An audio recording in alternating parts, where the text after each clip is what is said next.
Moi, je suis heureux d'être une fois de plus à la fête de Toc et Clocher. Ça doit être ma 5e ou 6e participation sur 20, et c'est un plaisir chaque fois. Alors moi, je voudrais d'abord rendre hommage, puis je dirais quelques mots sur la défense de la vigne, à M. Mirk. Parce qu'aujourd'hui, il y a beaucoup de monde, c'est gagné, c'est facile. Mais il fallait beaucoup de foi, il y a 20 ans, pour lancer cette fête.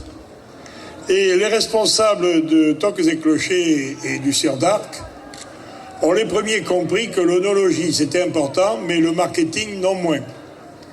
Et que ça servait à rien de faire du bon vin et du bon chardonnay si on n'était pas capable de le vendre. Et donc vous avez été parmi les premiers. D'ailleurs, je tiens à le dire parce que l'Aude est souvent en tête, Monsieur le Président du Conseil général.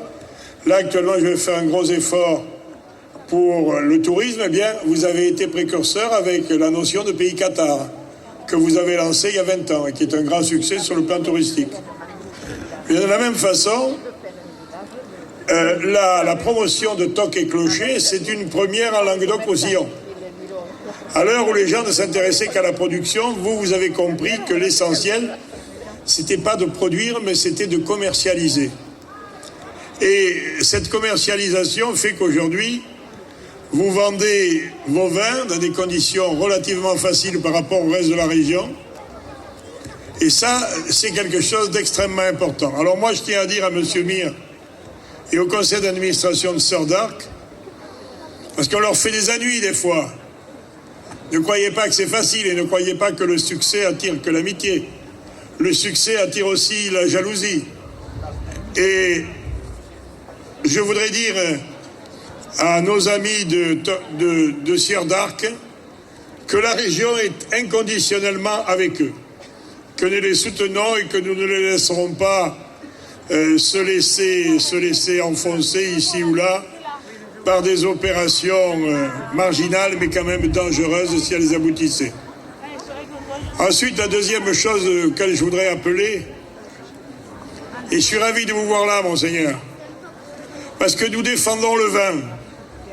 Mais enfin, le vin, c'est avec le vin que Jésus a fait les noces de Cana et c'est avec le vin qu'il a fait la Pâque.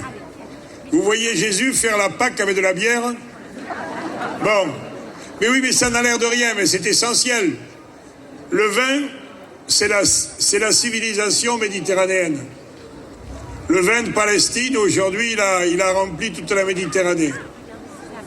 Et aujourd'hui, notre vin a une valeur extraordinaire à travers la communion. Et moi, qui suis catholique, apostolique et romain, j'ai plaisir à le dire. Bravo. Alors, je suis ravi de voir l'évêque de Carcassonne présent parmi nous pour célébrer Tocs et Clochers et Sieur d'Arc.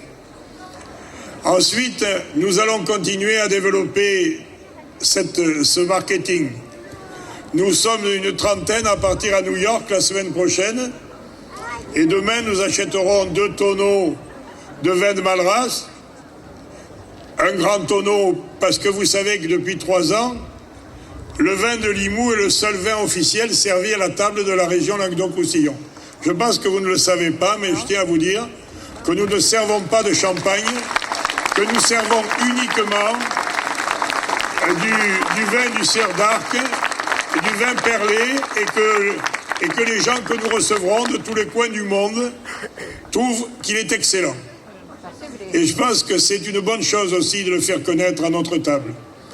Alors, nous amènerons un tonneau de 30 litres à New York la semaine prochaine pour inaugurer la 5e maison de la région à New York, après Shanghai, après Bruxelles, après Milan et après Londres.